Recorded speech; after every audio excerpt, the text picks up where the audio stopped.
So on Wednesday nights, Teresa helps out with one of the Wednesday night Bible study classes, and so actively with Miss Rosie back there and some other ladies I think that are part of a leadership team. So she's kind of part of a Wednesday night Bible study leadership team. So anyway, we're really glad that you're here and willing to share. So we're just going to dive on in because it's the same kind of format that we do. So Teresa, would you tell us what life was like before you finally turned your life over to Christ? Because I know that part of your story is having come to faith young, but I think you would say that there was a time that it changed, when you finally turned your life over to Christ. So would you just tell us what life was like before you finally did that? If I had to sum it up in one word, I was thinking about this earlier, I would say lonely.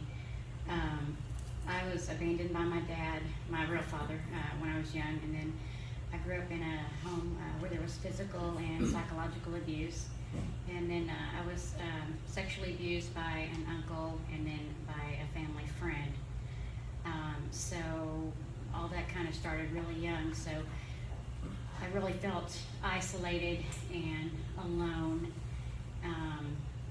And then later in my life, I actually I met a guy named Danny who I had this warped idea of men because of all the things I'd been through, and so I met this guy named Danny, and he was complete opposite of everything I had come to believe in men. And so he was just an amazing person, and we dated for a little over a year, and then right at the end of my senior year, just after I graduated, he passed away. He had a brain tumor, and so all that kind of culminated, and I actually had a full scholarship to go to college in Brenham.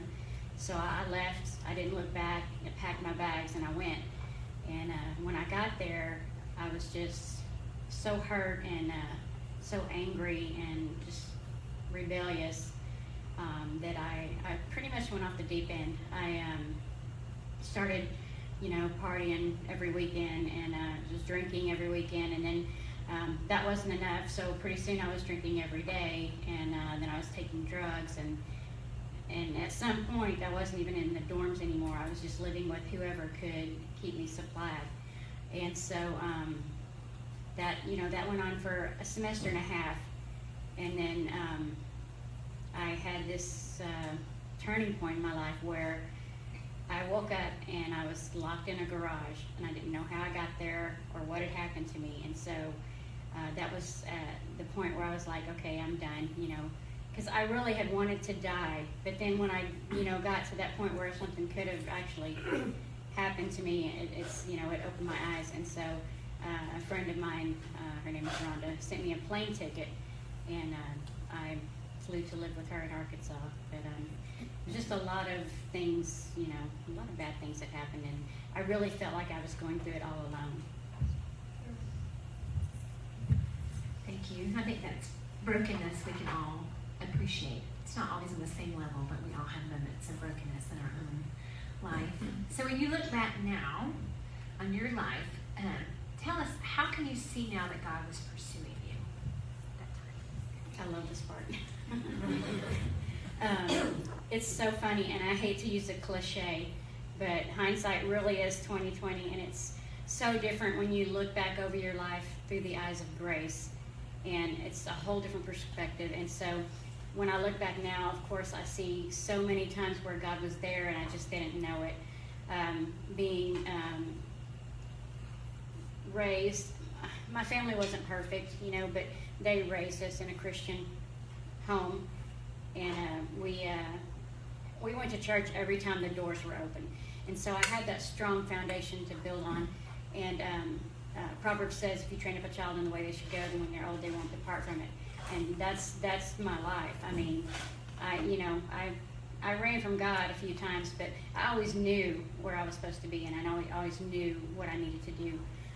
So I was very blessed in that way. And then I had a great-grandmother who also kind of raised me and took me to church. And I had a friend named Rhonda who kind of took me under her wing, and I know this is hard to believe, but I was painfully shy growing up. I mean, like standing in the corner, not talking to anyone, shy. And so she kind of pulled me out of that shell, and I would go to her house on Sunday afternoons and, you know, be with her and her family, and it was just a safe place and a refuge and a place that I felt loved. And so, and then, you know, even though Danny died, I needed that relationship because I needed to see what a healthy relationship looks like and how God intended for men and women to treat each other. And so even that, you know, there was God working in that. And so after it's kind of funny, after my best friend Rhonda, she was just so, such an amazing friend, but after she sent me the plane ticket to go live with her, they lived in Yellville, Arkansas, tiny, tiny little podunk town. I mean, if you've ever been there, it's beautiful, but it's, you know, it's not some place everybody says, oh, I'm going to go to Yellville. So, so it was just kind of neat. Growing up at church, I had a crush on this guy. His name was Glenn, and he played saxophone, and anyway, I liked him, and we went on a couple of dates, and then he and his family moved away, and I never saw him again. And so about 8 months after I had moved to Arkansas with my friend and gotten clean and gotten my life back on track, Glenn and his family showed up, him and his parents showed up in Yellville, Arkansas, of all places. And so, you know, that was still, I mean, I can see God directing all of that. He directed all of that up to that moment, you know, and he always knew all along what his plans were. And so, of course, we got married in end of 1988, and we're still married, so, and have 2 awesome kids. So, you know, it's just neat to be able to look back and actually see, when you're looking at it from a different perspective, see how God had his hand on my life. I love that part too, because it's one that we can all appreciate, because likely the Lord is pursuing all of us, even now, if we're allowing him to do that. And so some of us are in a really healthy place where we might even be pursuing someone like Teresa. Like we're chasing after somebody and we're inviting them to our house, or we're trying to show them what love looks like, which is a great thing because we can all be an active part of somebody's story like that. I think we're actively pursuing them, or God's pursuing us because we feel a little lost right now, or we kind of have personal needs. And so it's neat to be reminded, you know, to look back and say, how's God been faithful to me? How's he being faithful to me right now? So I appreciate that, that reminder and that part of your story. Okay, Catherine, yes ma'am. You can be, there are 2 ways to be alone. I saw this somewhere all back. You can be alone by being by yourself, alone, or you can be alone by feeling that nobody cares. Sure. And I thought about that, you know, that's so true. Yeah, absolutely. So to actively pursue others helps other people not experience that kind of loneliness when we look out and realize that so many people feel that way. And Richard talked about that in his sermon today. It's neat because this really goes along with that. And in a few minutes we'll get to something that should sound very familiar to what the pastor was talking about today, about just the community and how important it is. And that's one piece of it, is how the Lord pursues, and then how we can pursue others and we minister to them in that way, that the very way she's talking about. I love the part where Rhonda buys her a plane ticket. That's a bold friend, you know. I mean, that's a servant who says, you need out, I'm going to get you there, here's a plane ticket, come live with me. That's a really big deal. And I think that's such a huge part of where she was and why she is where she is today, because somebody made a real gutsy move to be that for her in a hard time. So it's really cool. So that kind of segues into the next thing, which is your spiritual heroes, which you mentioned her, but who are your spiritual heroes in life? I'm really very blessed because I have so many.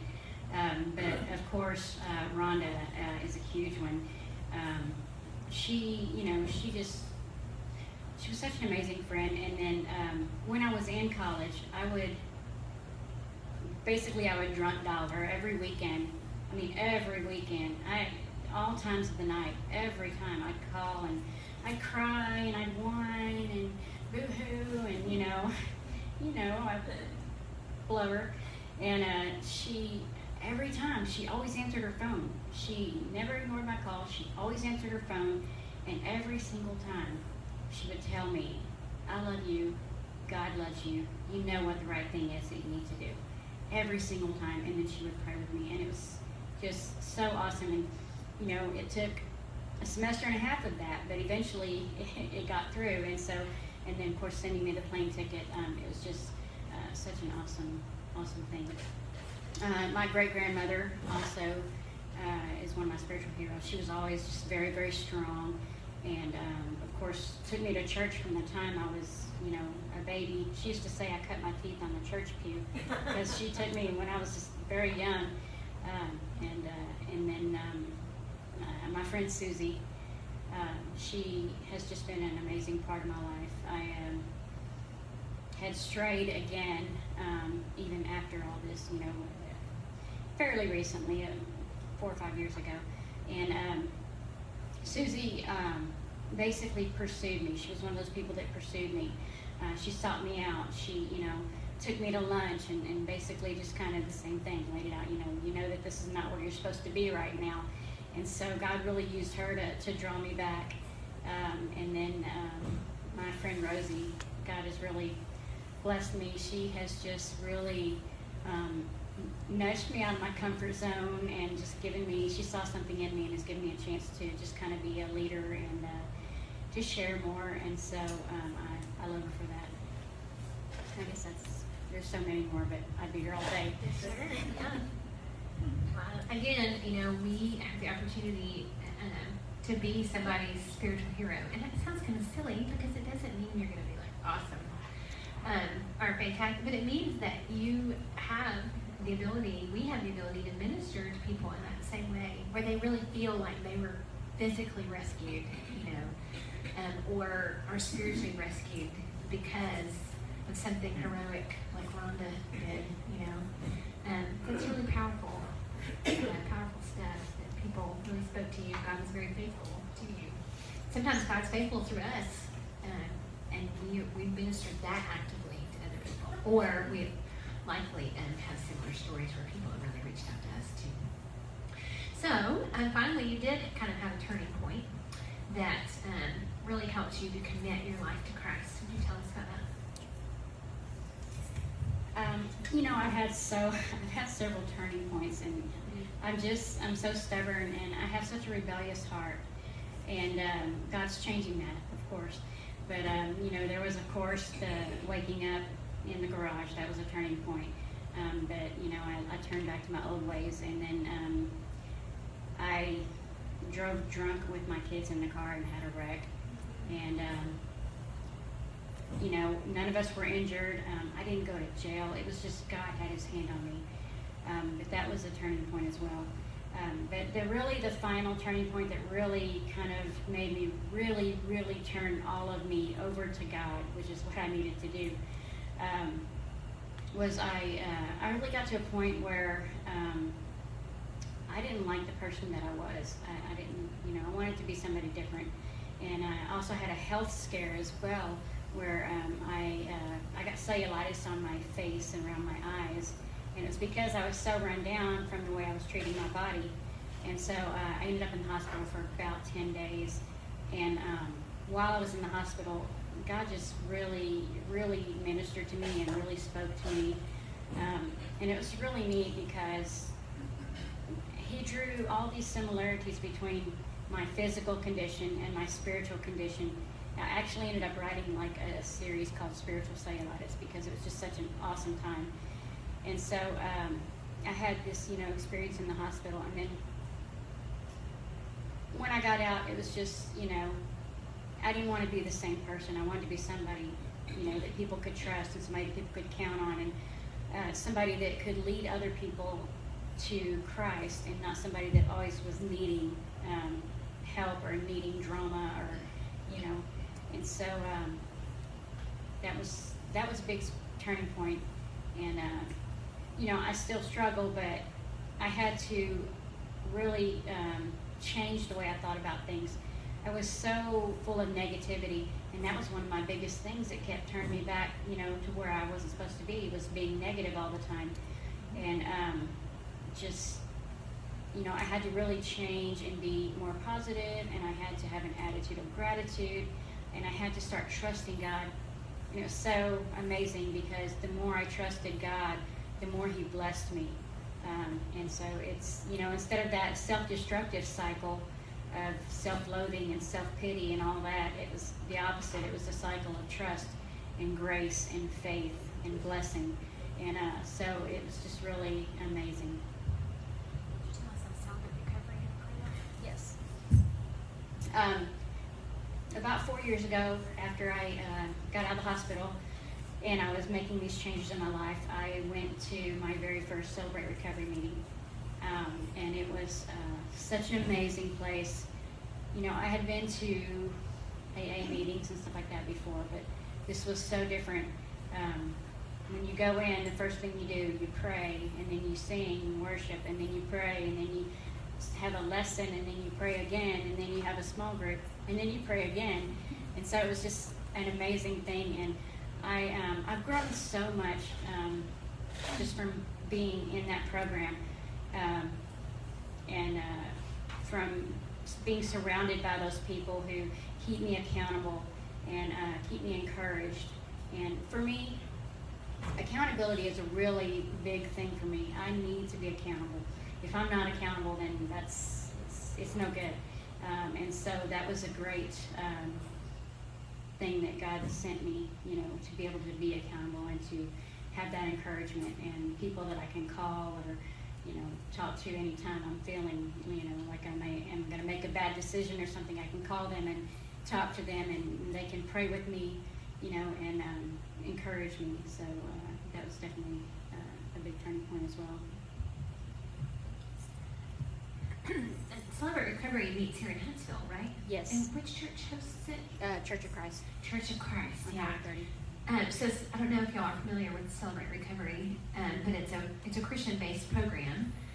Now I think it's free. Is it free to attend? Yes. Yeah, it's free. It's really neat, and it. So this is the part that kind of goes along with Richard's idea of accountability and being part of a small group. And so, you know, when I was listening to Teresa's story and we were kind of going over it together, I loved that the accountability part was, in the end, like Celebrate Recovery is what really did it for her. It's what really brought her to a place where she made the changes that were necessary. Now we know that the Lord was a big part of that, but He used something like Celebrate Recovery that had that small group element. And it is a very structured small group. It is a small group dedicated to reaching people with addiction.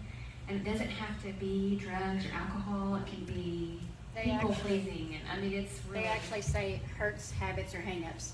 So anybody who's got a hurt, a habit, or any kind of hang-up, you know, they're welcome there. So yeah, you don't have to be an alcoholic or anything like that. You can just, you know, even people that, I mean, it's just open to anybody. And I mean, who doesn't have a hurt, habit, or hang-up? One of those three. So yeah, it's you know.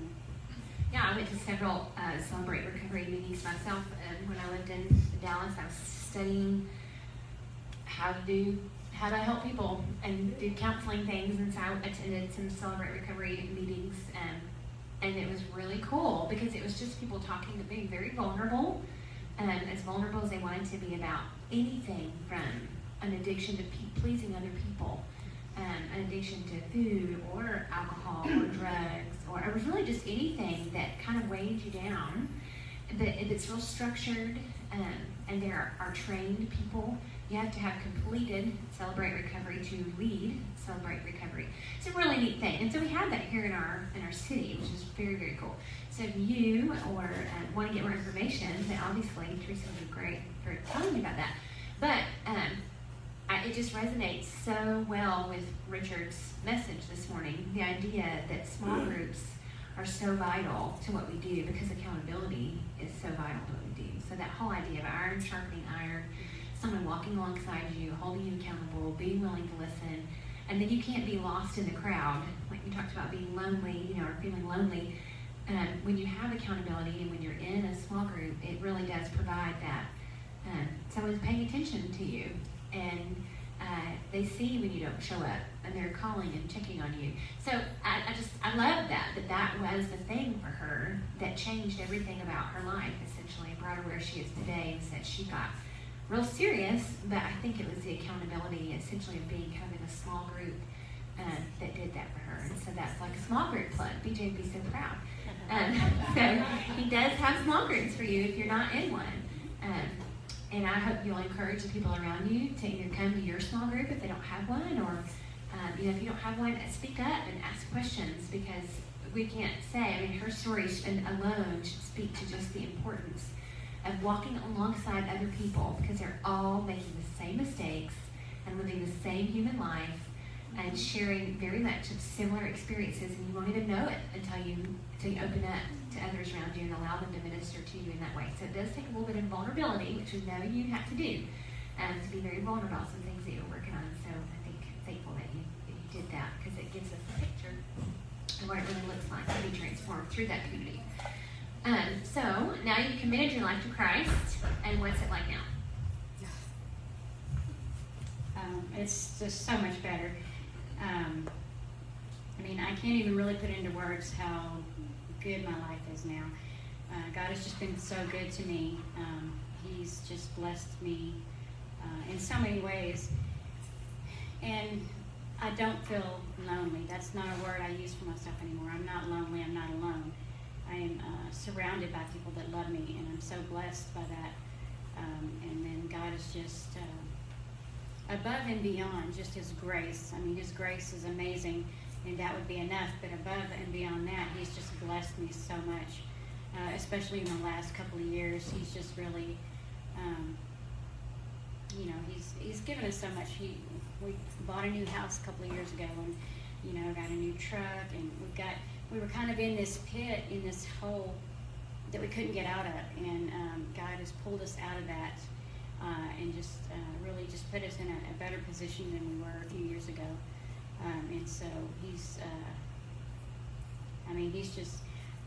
just blessed me so much. I mean, it's just hard to really even put it into words, because it's just so amazing how good everything is right now, and how good He is to me. Just the things that He's done for me. So. Appreciate you recognizing the loneliness factor, as being a big part of that, and that is something to be said for having a relationship with Christ. I think often we do feel lonely more than we are willing to admit, but again, Richard touched on that today, so I appreciate the fact that you don't feel that way anymore, and the Lord has brought you this far. So if you could leave us with one verse. I know you were having a hard time thinking one verse, so give us the verses, doesn't matter, but if you could leave us with a verse or a few verses that have really ministered to you, we'd love to hear that. I do have several verses that are just really a big part of my life. I mean, and you guys, Jeremiah 29:11, where He says, "I know the plans I have for you." But the one verse, and when I really thought about it, that I wanted to leave with everybody was Genesis 16:13. And it's when Hagar was running from Sarah, and she went and hid in the wilderness, and she just felt alone and, despondent. And God spoke to her, and she gave him the name. She called him, "You're the God who sees." And she says, "I have seen the one who sees me." And that is the turning point, when we can see the one who sees us. I mean, when we see that He is watching us, that He sees us through everything, that, and to me, that's kind of, when I look back at everything, that's where my life changed, when I could see that He was seeing me. So that was a big verse for me, I guess. Awesome. Thank you. That's perfect. Thank you. So, answer the question? Yeah. How did you change affect your children? That's a really good question. That is a really good question, because my daughter and I had a very strained relationship because of, my actions and the things that I had done. And so for a long time, I don't want to say she didn't like me, but I think, she was angry. And just making this change and letting God change me has changed our relationship. We're so close now, and she trusts me, and she feels like I'm someone that she can talk to and tell me things. And before that would have never happened because she didn't trust me, and she shouldn't have. It's definitely impacted my relationships, and then even with my friends as well. I had some friends, and I meant to say when I was talking about spiritual heroes, my friend Christy Steffa, she at one point we had a conversation in Starbucks, and I still remember it.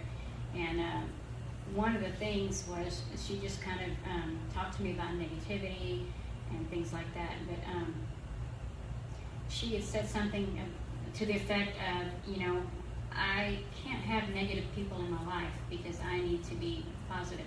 And that was an eye-opener for me. And so even my relationships with my friends now, instead of being the one who always creates drama or thinks that I have to have something bad going on for people to love me, and now I have healthy relationships with my friends where it's not always drama and, devastation. And so now it's where it's mutual encouragement and mutual friendship. So it's changed a lot of my relationships. Thank you. So one neat thing that Teresa has done is to write a book. So isn't that cool? So she, I'm going to speak for you, but you're probably going to speak for yourself. I mean, you can speak for yourself. I hope I won't mess it up. So I won't mess it up. So you felt like that you kind of realized that you had a gift and for poetry, right? Like making, is that, am I saying it? It's really funny. When I was in rehab, actually, is when this all started. They had us journal a lot, and so I started journaling a lot. And then after that, I started just really digging into the Word, and I started just writing down what I was thinking and feeling. And then all of a sudden, I would write down what I felt like God was saying out of the Scripture. And so I started writing these devotionals. And so I started out actually writing devotionals. Poetry was never my intent. I never intended to write poetry. But I, wrote a bunch of devotionals and Bible studies and stuff like that. And then last year, when we started doing the reading the Bible through, I started doing that. And as I started reading the Bible through, the thought just came to me, wouldn't it be neat to write the whole Bible in poetry so that people that maybe, wouldn't read the Bible, they might read a book of poetry about the Bible. And so that's where the idea for the book came from. And initially it was going to be one volume, but it was way too much to be one volume, so it's actually 4 volumes. And I just finished volume 1, and it'll be out the end of this month. So it's pretty exciting, and I'm pretty excited about it for the potential that it has. So. Yeah, I love it. So that's pretty cool. So that's what this link up here on the board is her website. So it's www.teresaschultzauthor.com. So you can pre-order. Is that what it is right now? Yes. It's pre-ordering. So you can click on the books tab and pre-order a copy of this book if you want one. So that's kind of cool. Any other special instructions about book stuff? I know a lot of people don't really like to order on the internet, so I will take checks. That's not your only book. No, I wrote another book in 2011 that was called Help Me Lord, I'm Drowning. It's a lot different from this book, but yeah, I did. That was my first book, so it was self-published. This one's actually going to a publisher, so it's a lot different caliber than the other book. But It's pretty cool. So that's kind of neat. A neat thing. So we're honored that you came and shared with us. And it's neat to see how the Lord is using you and how you're working. So you can check it out and pre-order a copy of that book. Kind of fun. Well, Teresa, thank you for opening up and just being vulnerable to us. And I hope that in your story, I know that I was encouraged.